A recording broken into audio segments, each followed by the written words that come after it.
چند چیزیں عرض کرتا ہوں۔ حضرت سیدنا علی المرتضیٰ شیر خدا رضی اللہ تعالیٰ اب بیان کیا ہونا ہے آپ کی خدمت میں؟ بیان یہ کرنا ہے کہ قرآن مجید میں وسعت کتنی ہے۔ جی ایک حدیث پاک پہلے پڑھ لوں۔ آقا علیہ السلام فرماتے ہیں قرآن مجید کا ایک ظاہر ہے ایک باطن ہے۔ ظاہری دنیا، باطنی دنیا، دوسرے لفظوں میں شریعت اور عرفان یعنی معرفت۔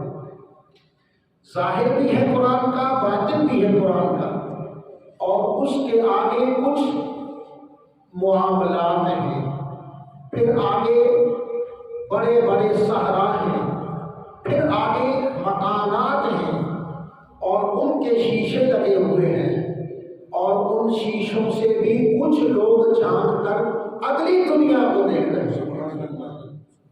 یہ ایک حدیث پاک کا مضمون پہلے پیش کیا ہے اور یہ صحابہ کی حدیث پاک ہے۔ سیدنا علی المرتضیٰ شیر خدا رضی اللہ تعالی عنہ نے فرمایا کہ سلطان کائنات صاحب قرآن نبی رحمت و شفاعت محمد رسول اللہ صلی اللہ علیہ وسلم نے مجھے سورہ فاتحہ سکھائی۔ سورۃ فاتحہ 7 آیتوں پر مشتمل ہے۔ 7 آیتوں کی سورۃ فاتحہ مجھے سکھائی، اور آقا نے ہمیں علوم کتنے عطا کر دیے۔ ان 7 آیتوں میں اتنا مجھے علم عطا کیا حضور صلی اللہ علیہ وسلم نے، اگر میں وہ لکھنے بیٹھ جاؤں تو 70 اونٹ کا سامان بن جائے۔ 70 اونٹ کا سامان بنے 7 آیتوں کی تفسیر۔ اللہ اور قرآن مجید کے سب سے پہلے مفسر جن کو سید المفسرین اور راس المفسرین کہا جاتا ہے، سیدنا عبداللہ بن عباس رضی اللہ تعالی عنہما، حضور کے چچا عباس کے بیٹے، باپ بھی صحابی رسول، بیٹا بھی صحابی رسول۔ حضرت عبداللہ ابن عباس فرماتے ہیں کہ سرکار علیہ السلام نے مجھے اللہ کی کتاب سکھائی، سکھانے کا حق ادا کر دیا، اور قرآن کریم میں ظاہری، باطنی، شریعت، حقیقت، معرفت، طریقت سب کچھ سکھا دیا۔ اب میں اللہ کے فضل سے اور پیارے نبی کے کرم اور دعا کے ساتھ اس مقام پر ہوں۔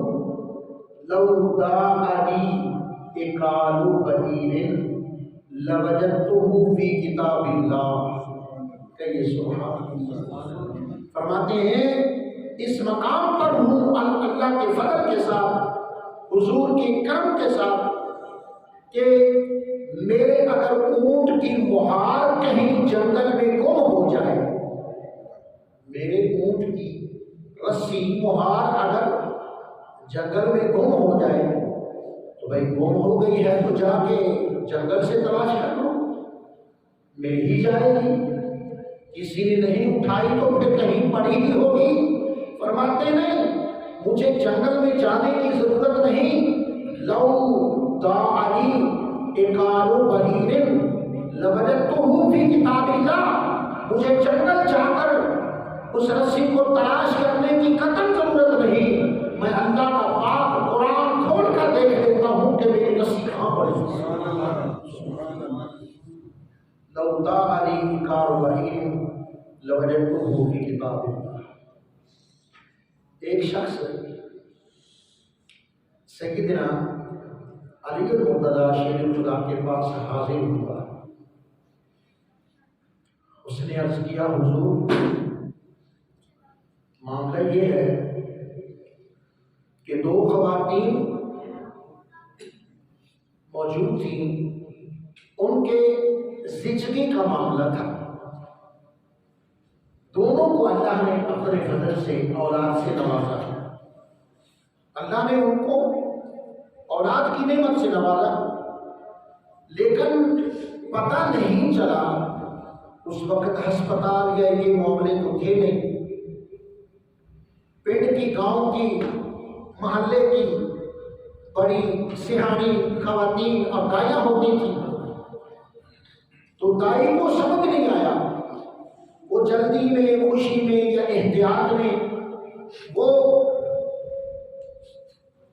بھول گئی ہیں کہ بچی کس کی تھی اور بچہ کس کا تھا۔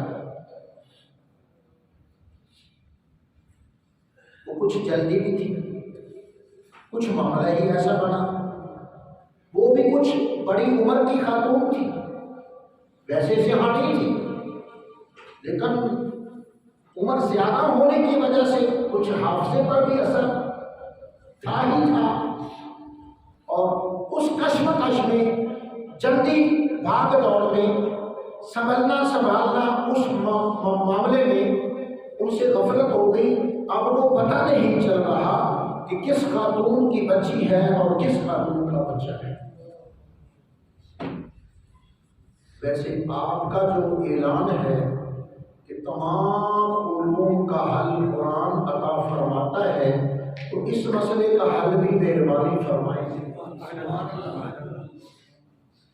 اس مسئلے کا حل بھی قرآن کی روشنی میں ہمیں عطا فرما دیں، آپ کی بڑی مہربانی۔ آپ نے فرمایا یہ کوئی اہم مسئلہ ہے نہیں، لو یہ بھی کوئی مسئلہ ہے کہ تم پریشان ہو گئے ہو، پر میرے سرکار پریشانی تو ہے ہی ہے۔ آپ فرمایا پریشان ہونے کی ضرورت نہیں، آپ نے شاہ فرمایا اس کا حل اللہ پاک نے قرآن مجید میں بتا دیا ہے۔ اللہ یمن میں ایک صحابی کو سرکار گورنر بنا کر بھیج رہے تھے مدینہ منورہ سے، حضرت معاذ بن جبل کو، حضرت معاذ بن جبل کو یمن کا گورنر بنا کر بھیجا گیا۔ سرکار نے فرمایا لوگ تیرے پاس آئیں گے اپنے مسائل لے کر، ان کے مسائل دینی، دنیاوی، شرعی، اخلاقی، قانونی، معاشرتی، سماجی، نجی، انفرادی، اجتماعی، عالمی، تجارتی، یہ مسائل کیسے حل کرو گے؟ انہوں نے عرض کیا یا رسول اللہ، جو آپ نے سمجھ دی ہے قرآن کی، میں اس سمجھ کی روشنی میں لوگوں کے مسائل حل کر دوں گا۔ اتنے ڈھیروں مسائل، زندگی کے ہر شعبے کے مسائل آپ نے جو قرآن کریم کو پڑھایا ہے ہمیں یا رسول اللہ، میں اس شعور اور فہم و فراست کی روشنی میں لوگوں کے مسائل حل کر لیا کروں گا۔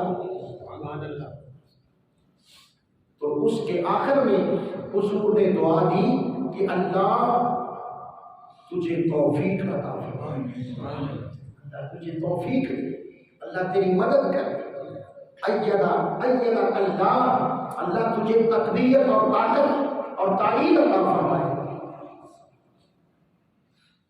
فرماتے ہیں یہ کوئی مسئلہ مشکل تو نہیں ہے، فرمایا ہمارے لیے تو بڑا پریشان کن ہے، آپ فرما رہے ہیں کہ مسئلہ ہی کوئی نہیں۔ فرمایا اس کا حل تو قرآن مجید میں بتا دیا ہوا ہے، حضور ہمیں بھی تو کچھ پڑھنے پڑے۔ آپ نے فرمایا ان دونوں خواتین سے کہو کہ علیحدہ علیحدہ اپنا دودھ ایک برتن میں ڈال کے پیش کیا جائے۔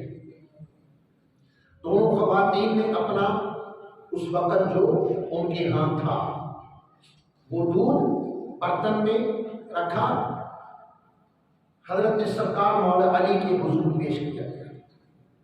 آپ نے فرمایا کہ ان دونوں برتنوں کا وزن کیا جائے۔ اچھا جی وزن کر لیں گے، ظاہر ہے کہ یہ دونوں وزن میں برابر ہوں گے،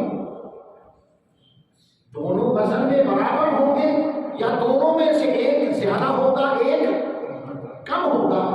چلو یہ وزن تو ہم کر لیں گے، لیکن اس کا نتیجہ کیا ہے؟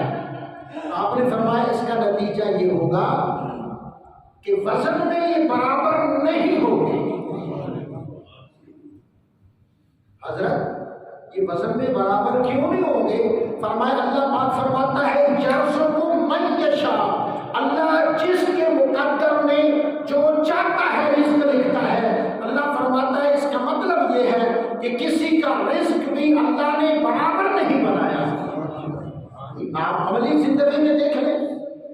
کسی کی عمر برابر نہیں ہے، کسی کا نصیب برابر نہیں ہے، کسی کا وزن برابر نہیں ہے، کسی کی شکل برابر نہیں ہے جی۔ تو اللہ نے یہ تفاوت رکھا۔ سرکار یہ تفاوت تو پتہ چل گیا، آپ کی اس گفتگو سے پتہ چلا کہ وزن برابر نہیں ہوگا۔ جب اس کا وزن کیا جائے گا تو یہ وزن میں برابر نہیں ہوگا، تو جب وزن میں برابر نہیں ہوگا تو اس کا منطقی اور عقلی نتیجہ یہ ہے کہ ایک کا دودھ زیادہ ہوگا اور دوسری کا دودھ کم ہوگا۔ تو اس صورت میں بتائیے پھر معاملہ تو ہے کہ بچی کس خاتون کی ہے، بچہ کس خاتون کا ہے؟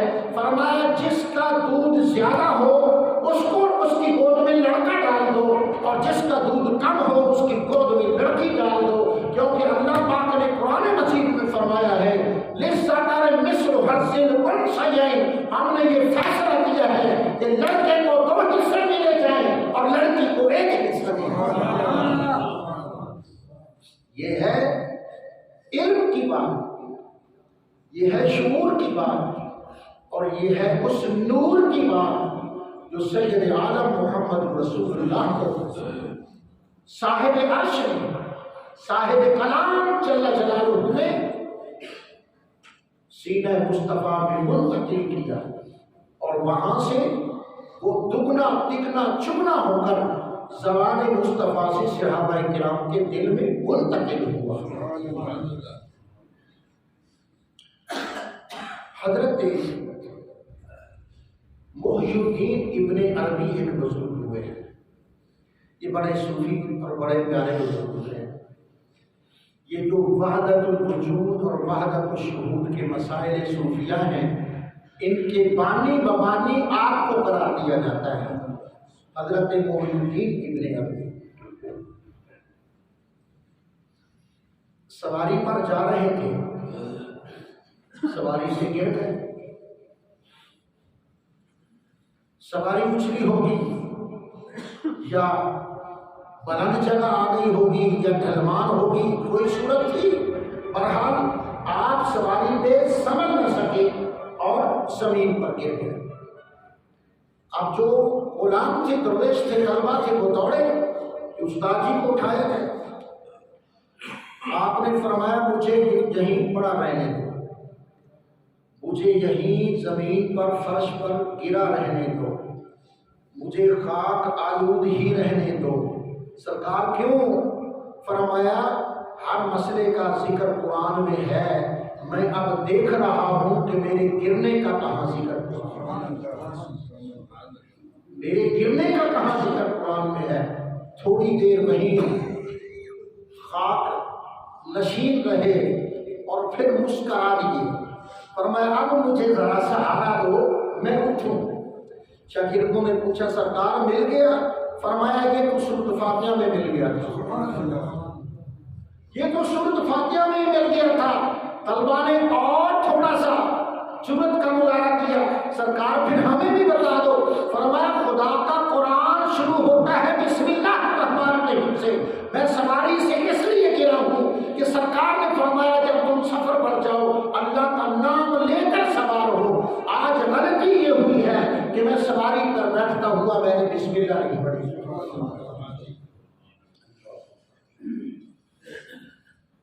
ایک یہودی سیدنا مشکل کشا مولا علی شیر خدا کرم اللہ تعالی وجہہ کی خدمت میں حاضر ہوا کہ اسلام کا دعویٰ یہ ہے کہ ہر چھوٹی بڑی ہر خشک تر چیز جو بھی جہاں پتا گرتا ہے خدا کے علم میں ہے، زمین کی تہ میں جو بھی چھپا ہوا ہے وہ خدا کے علم میں ہے، اور چھوٹی بڑی ہر چیز کا تذکرہ قرآن مجید میں موجود ہے۔ تو پھر اگر یہ دعویٰ بادلیل ہے تمہارا، اگر دعوے ہی دعوے ہیں تو پھر مرضی تمہاری، اگر یہ دعویٰ دلیل کے ساتھ ہے تو پھر دلیل دی جائے کہ آپ کی داڑھی شریف کا ذکر اور میری داڑھی کا ذکر قرآن مجید میں کہاں ہے۔ اب داڑیوں کے ذکر بھی قرآن میں ہے نہیں، اللہ کے پاک رسولوں اور نبیوں کی صفوں میں سے صرف ایک پیغمبر ہیں جن کی داڑھی کا ذکر قرآن مجید میں ہے۔ وہ کون ہے؟ حضرت سیدنا ہارون علیہ السلام۔ جب واپس کوہ طور سے موسیٰ علیہ السلام آئے، سامری نے بچڑا بنایا تھا، قوم اس کا طواف کرنے لگی، آپ جو تورات لائے تھے رکھ دی اور اپنے بھائی کے ایک ہاتھ بالوں میں ڈالا، دوسرا داڑھی میں ڈالا، اس طرح جھنجھوڑا اور کہا میری قوم کا کیا حال ہو گیا ہے، تم اسی طرح غافل رہے۔ انہوں نے عرض کیا یا بنی لا تأخذ بلحیتی، بھائی جی انجی داڑھی تنا نہ پٹو۔ صرف ہارون علیہ السلام کا داڑھی کا ذکر قرآن مجید میں تو ہے، باقی ماؤ شما اس طرح تو داڑھیوں کا ذکر قرآن مجید میں نہیں ہے، لیکن مولا علی کی نگاہ شعور اور نگاہ فراست پر لاکھوں سلام ہو، آپ فوراً مسکرا دیے، فرمایا یہ تو پانچویں پارے میں خدا نے بیان کر دیا ہے، یہ تو پانچویں پارے میں ہی مسئلہ حل ہو گیا ہے۔ وہ حیران ہو گیا کہ پانچواں پارہ میں نے کئی دفعہ پڑھا ہے، یہاں داڑھیوں کا ذکر تو ہے ہی کوئی، اور یہ فرما رہے ہیں کہ داڑھی کا ذکر موجود ہے۔ فرمایا ہاں جی سناؤ پھر وہ آیت پڑھو، ہم 8واں پارہ سورہ اعراف کہ جی وہ کہاں ہے جی؟ آپ نے فرمایا دیکھو میری داڑھی گھنی ہے، سنگڑی میری داڑھی گھنی ہے، اور پتہ داڑھی کتنی تھی؟ آپ کا سینہ مبارک داڑھی کے پیچھے چھپا ہوا تھا۔ اب بات علی کی کریں اور داڑھی ہوئی کوئی نہ، کیا خیال ہے؟ بات علی کی کریں اور داڑھی ہوئی کوئی نہ، بات علی کی کریں امامہ ہوئی کوئی نہ، تو عجب بات ہوگی نا۔ اللہ اکبر، فرمایا یہ 5ویں پارے میں جی کہاں؟ ہمیں تو نظر کبھی نہیں آیا، کہاں لکھا ہوا ہے؟ آپ نے فرمایا دیکھ یہ گھنی داڑھی ہے، اور تیری داڑھی اس کی داڑھی دن کا تھوڑے تھوڑے بال میں برلے برلے، دو تیلے یہاں دو تیلے۔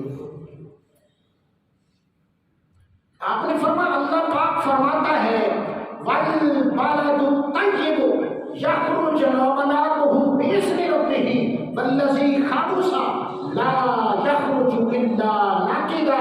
جو پاکیزہ زمین ہوتی ہے، میں مومن ہوں، خدا نے نور ایمان عطا کیا، ایمان اور قرآن اور اسلام صاحب اسلام کی برکت سے میرا دل پاک، میرا وجود پاک ہے، اور خدا فرماتا ہے جو دھرتی پاک ہو اس سے گھنا سبزہ اگتا ہے، جو پاک زمین ہو، زرخیز دھرتی ہو، اس سے زیادہ گھنا سبزہ اگتا ہے۔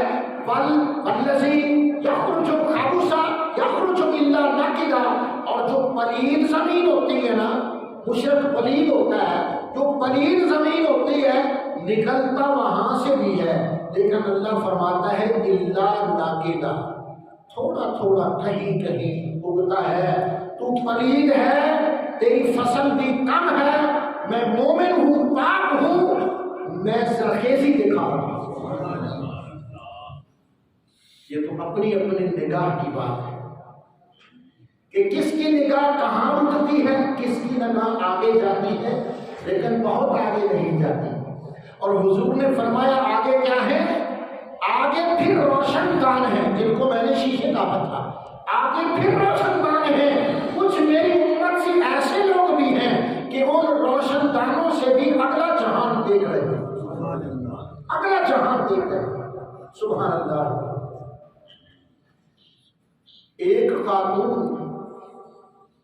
ایک مسلمان خاتون ایک مسلمان خاتون کو غسل دے رہی تھی، غسل میت۔ ظاہر ہے کہ مرد کو جب غسل دیا جا رہا ہو تو مردانہ ماحول ہوتا ہے، اور خواتین کو جب بیویاں ہوتی۔ دوران غسل ایک مسئلہ بنا جو کبھی نہیں بنا، اور شاید 1300 سال ہو گئے، 1400 سال، اب تک وہ مسئلہ نہیں بنا۔ ایک دفعہ دوران غسل اس غسالہ، غسل دینے والی خاتون کا ہاتھ اس خاتون میت کے جسم کے ساتھ چپک گیا ساتھ، ایسے نہیں بلکہ ایسے جیسے ویٹ ہو گیا، جڑ گیا، اس میت خاتون کے جسم کا وہ حصہ بن گیا، ایسے لگ گیا ساتھ۔ بتھیری کوشش کی، بتھیرا کھینچا، بتیرا زور لگایا، سر پکڑ کے بیٹھ گیا کہ اب اس کا حل کیا ہے؟ اس کا حل سوچنے کے، آپ بھی سوچ لیں اب اس کا حل کیا ہے؟ اب اس کا حل تو دو حل ہو سکتے ہیں یا تین ہو سکتے ہیں۔ اس مسلمان میت خاتون کو دفن ہی نہ کیا جائے، یہ تو جدا نہیں ہوتا، ہاتھ تو لگ گیا، یہ تو جدا نہیں ہوتا کرنے۔ یا پھر اس طرح کرو کہ اس زندہ خاتون جس کا ہاتھ چمکا ہے اس کو زندہ ہی قبر میں اسی کے ساتھ اتار دو۔ یا پھر یہ حل ہے، کیا یہ ممکن ہے؟ یا پھر اس زندہ خاتون کا ہاتھ گٹ کہتے ہیں انجے سے جدا کر دیا جائے، کون کرے بھائی؟ یہ کس مصیبت کو ہم پڑ گئے ہیں؟ انہوں نے کہا اس کا حل قرآن مجید میں موجود ہے۔ ارے نہیں نا، کدے کدے کا اچھی رکھے سبحان اللہ۔ اچھا جو نہیں بولے گا اب وہ بولے گی، کہیں سبحان اللہ۔ اور جو باہر حضرات بیٹھے ان کو منع تو نہیں ہے، وہ بھی کہہ دیں سبحان اللہ۔ ابھی بیٹھے تھے، محلے میں کتنے دانا لوگ ہوتے ہیں، پڑھے لکھے لوگ ہوتے ہیں، سارے تو میرے جیسے نہیں ہوتے، وہ عقدہ کشا لوگ بھی ہوتے ہیں، وہ سمجھ بوجھ والے بھی ہوتے ہیں، وہ دانا سیانے مجلسی لوگ، بڑے پنچایت کے لوگ بھی ہوتے ہیں۔ لیکن قرآن مجید میں اس کا حل کیا ہو سکتا ہے؟ لیکن عالم دین تو بڑے کھلے دل سے فرما رہے ہیں کہ اس کا حل قرآن مجید میں موجود ہے۔ آپ نے فرمایا پھر موجود ہے تو حل کر دو۔ فرمایا اس طرح کرو، اس خاتون کے کان میں کوئی خاتون جا کے کہے کہ تو توبہ کر، کتوں کی توبہ نہیں، میری توبہ توبہ میری توبہ، رکعت نہیں لانا توبہ والا، سچے دل سے توبہ کرے۔ مجھے خدا کی جناب سے یہ امید ہے بلکہ یقین ہے کہ ہاتھ جسم سے علیحدہ ہو جائے۔ انہوں نے کہا کہ کر کے دیکھتے ہیں کیونکہ ہمارے پاس حل اور ہے کوئی نہیں۔ ایک خاتون کو بلایا گیا، اس کے کان میں کہو دل سے سچی توبہ کر، تیرا ہاتھ جسم سے جدا ہو جائے گا۔ اس خاتون نے رو کر عرض کیا مولا مجھے معاف کر دے، مولا مجھے معاف کر دے۔ جو ہی یہ کہا تو ہاتھ جسم سے، جو ہی یہ کہا توبہ کی سچے دل سے ہاتھ جسم سے جدا ہو گیا، جنازہ ہو گیا، تدفین ہو گئی، گھر آ گئے، فاتحہ ہو گئی۔ اب لوگوں کا ہجوم ٹوٹنے میں نہیں آ رہا، جستجو بڑھتی جا رہی ہے، رش زیادہ ہوتا جا رہا ہے۔ ہجوم کے اندر عالم دین سے پوچھا گیا بھائی آپ نے حل کر دیا لیکن اس کا مطلب کیا تھا؟ ہمیں تو سمجھ نہیں آئی، ہمیں بھی تو کوئی سمجھاؤ نا کہ اس کے کان میں کہو سچی توبہ کرے۔ انہوں نے فرمایا اللہ پاک فرماتا ہے کہ میں جب غضب کروں نا تو پھر میں ایک ساعت بھی نہیں لگاتا، میرا غضب فوراً انسان کو لے لیتا ہے۔ اس خاتون کے دل میں یہ خیال پیدا ہوا کہ حالانکہ وہ اس برے عمل سے پاک تھی، اس کی زندگی پاکیزہ گزری، اس کے دل میں خیال آیا کہ نہ جانے اس نے زندگی میں کتنی دفعہ بدکاری کی ہوگی، خدا تعالیٰ نے اسی وقت اس کو لے لیا، یہ غضب ہوا۔ اللہ پاک فرماتا ہے یرمون المحصنات، جو لوگ پاک دامن خواتین پر الزام لگاتے ہیں، جلدہ 50 جلدہ، اس کے سر 80 کوڑے مارو۔ اب 80 کوڑے تو نہیں مارے، اس نے توبہ بھی کی ہے تو اس کا نتیجہ ہی ہوا۔ فرمایا من بعد ذالک واسلموا فإن اللہ غفور رحیم۔ فرمایا توبہ بھی ہو گئی اور 80 کوڑے بھی تم نے لگا لیے، میں اس کا ذکر نہیں کر سکا معذرت، 80 کوڑے لگے، توبہ بھی اس نے کر لی۔ اللہ پاک فرماتا ہے الا الذین تابوا من بعد ذالک واصلحوا، جب 80 کوڑے لگ جائیں، توبہ بھی دل سے ہو جائے، یہ اپنے اصلاح کر لے، فإن اللہ غفور رحیم۔ تو لفظ غفور رحیم نے مجھے بتایا کہ ہاتھ جسم سے علیحدہ ہو جائے۔ یہ ہے علوم قرآن، یہ ہے علوم قرآن۔ قرآن کریم نے کوئی مسئلہ ایسا کچرا نہیں چھوڑا جس کو حل کرنے کے لیے ہمیں کسی اور قانون کی ضرورت ہو، کسی اور کتاب کی ہدایت کی روشنی کی ضرورت ہو۔